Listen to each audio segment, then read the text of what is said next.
ED की कार्रवाई पर आतिशी का सवाल, कहा ईडी ने किस केस में छापेमारी की, कल हुई 16 घंटे के रेड में ईडी ने कुछ नहीं बताया। 16 घंटे चल गया, लेकिन लिखित में ये कहीं नहीं दिया कि किस केस पर छापा मारने आए हैं। कांग्रेस नेता हरक सिंह रावत के घर ईडी की छापेमारी, हरक के घर तलाशी ले रही ईडी की टीम। दिल्ली, चंडीगढ़ और उत्तराखंड में 16 ठिकानों पर ईडी की छापेमारी जारी है। फॉरेस्ट लैंड और जमीन घोटाला मामले में ईडी का एक्शन चल रहा है।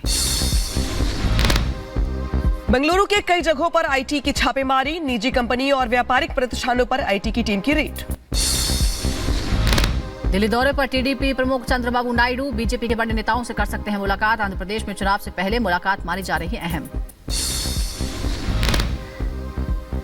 हेमंत सोरेन की गिरफ्तारी पर पत्नी कल्पना सोरेन ने किया पोस्ट, लिखा हेमंत ने साजिश के खिलाफ झुकना नहीं बल्कि लड़ना बेहतर समझा।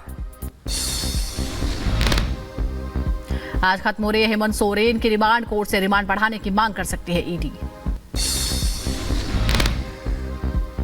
उत्तराखंड विधानसभा में आज पास हो सकता है यूसीसी बिल, समान नागरिक संहिता पर सदन में चर्चा के बाद आज पास होगा यूसीसी बिल।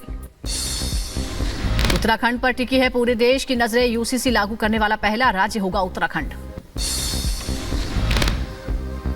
मध्य प्रदेश की हरदा की पटाखा फैक्ट्री में धमाका, घटना में अब तक 11 लोगों की मौत, 200 से ज्यादा लोग घायल।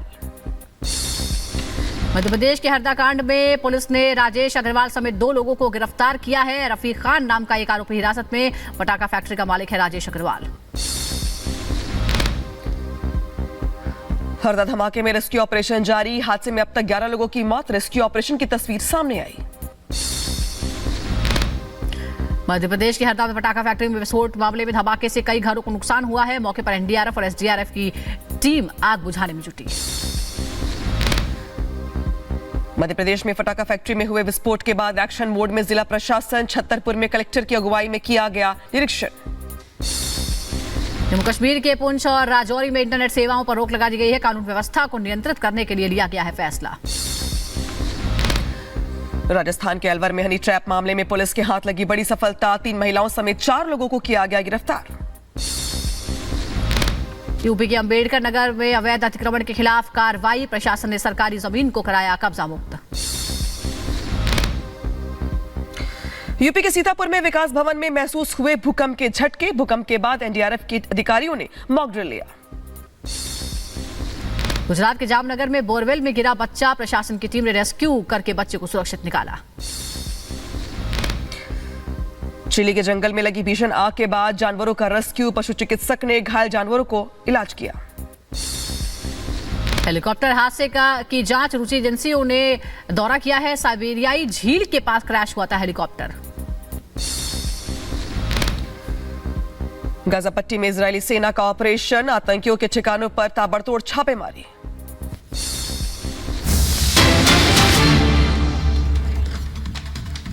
और इस बीच आपको बता दें, दिल्ली दौरे पर टीडीपी प्रमुख चंद्रबाबू नायडू, बीजेपी के बड़े नेताओं से मुलाकात संभव है। आंध्र में चुनाव से पहले मुलाकात अहम मानी जा रही है। कयास लगाए जा रहे हैं कि टीडीपी की एनडीए में वापसी हो सकती है। ये बड़ी खबर हम आपको बता रहे हैं। दिल्ली दौरे पर टीडीपी प्रमुख चंद्रबाबू नायडू, बीजेपी के वरिष्ठ नेताओं से उनकी मुलाकात संभव है। और ऐसे में फिर एक बार कयास तेज होने लगे हैं कि क्या एनडीए में फिर से वापसी करने वाले हैं टीडीपी। हालांकि वाईएसआर कांग्रेस को किस तरह से मनाया जाएगा, ये भी बड़ा सवाल है, क्योंकि दोनों के बीच क्या अदावत है वाईएसआर कांग्रेस और टीडीपी के बीच। आंध्र प्रदेश की राजनीति में ये सब जानते हैं। और इस बीच चंद्रबाबू नायडू आ रहे हैं दिल्ली और मुलाकात करेंगे वो वरिष्ठ बीजेपी नेताओं से।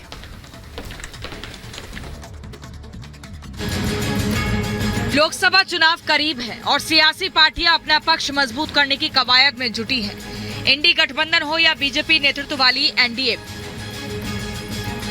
कहीं गठबंधन बन रहे हैं तो कहीं पुराने संबंधों को फिर से साधा जा रहा है।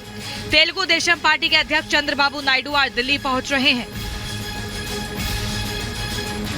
सूत्रों की माने तो पिछले कई दिनों से चंद्रबाबू बीजेपी के संपर्क में हैं। कयास लगाए जा रहे हैं कि नायडू एक बार फिर एनडीए में शामिल हो सकते हैं।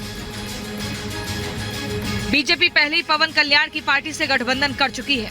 ऐसे में टीडीपी के एनडीए में शामिल होने से आंध्र प्रदेश में लोकसभा चुनाव और रोचक हो जाएगा।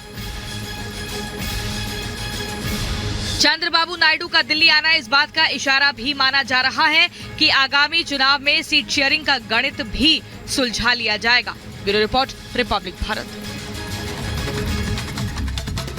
तो वहीं अब बात उत्तर प्रदेश की कर लेते हैं, जहां अखिलेश यादव को एक बार फिर बड़ा झटका लगता हुआ नजर आ रहा है। दरअसल आरएलडी भारतीय जनता पार्टी के साथ जाती हुई दिखाई दे रही है। यही कारण है जो जानकारी दिखाई जा रही है कि बीजेपी ने 4 सीटों का ऑफर जो है वो जयंत चौधरी को कर दिया है। पश्चिमी उत्तर प्रदेश की 4 सीटें आरएलडी को दी जा रही है, जहां आरएलडी अपने उम्मीदवारों को उतारेगी। सूत्रों के हवाले से खबर बताई जा रही है कि अखिलेश से गठबंधन को तोड़कर जयंत चौधरी भारतीय जनता पार्टी के साथ जा सकते हैं। सूत्रों से यह खबर बताई जा रही है कि जो डील है वो बीजेपी और आरएलडी के बीच तय हो चुकी है।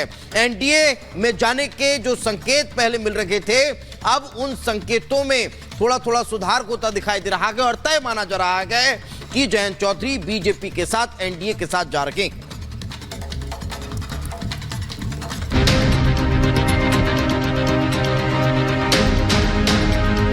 सबसे बड़े चुनाव की दस्तक से पहले सियासी पार्टियां शह और मात के खेल में जुटी हैं। एक तरफ विपक्ष अपने को जितना एकजुट होने का दावा करता है, उतना ही उसकी एकजुटता की मीनार ढहती जा रही है। पहले नीतीश बिछड़े और अब बताया जा रहा है कि अखिलेश के दोस्त जयंत चौधरी का नंबर है। सूत्रों की माने तो जयंत चौधरी एनडीए में शामिल होने वाले हैं और बीजेपी ने जयंत चौधरी की पार्टी आरएलडी को यूपी में 4 सीटों का ऑफर दिया है। सूत्रों की माने तो बीजेपी ने मथुरा, कैराना, बागपत और अमरोहा सीट आरएलडी को ऑफर की है। ऐसे में सवाल ये है कि क्या इंडी गठबंधन का फेयरवेल तो नहीं होने वाला है। गठबंधन जो टूट रहा है वो कांग्रेस पार्टी की हठ धर्मिता की वजह से टूट रहा है और मैं अपने राजनीतिक अनुभव जो मेरा 50 साल का है उसके आधार पर मैं कह सकता हूं, इनका गठबंधन ना टीएमसी से होगा, इनका गठबंधन ना सपा से होगा और बहुत दिक्कतें आएंगी महाराष्ट्र में भी और तमिलनाडु में। विपक्ष ने मोदी के खिलाफ भानुमति का कुनबा तो जोड़ लिया है, लेकिन उस कुनबे का कोई माई बाप नहीं है। जिसका जो मन कर रहा है वो करता जा रहा है। हालात ये हो गए हैं कि अब आपस में ही सीटों को लेकर लड़ रहे हैं। यही वजह है कि पीएम मोदी ने भी धन्यवाद प्रस्ताव के मौके पर विपक्ष में चल रहे घमासान पर चुटकी ली। और आप लोग जिस प्रकार से इन दिनों मेहनत कर रहे हैं, मैं पक्का मानता हूं कि ईश्वर रूपी जनता जनार्दन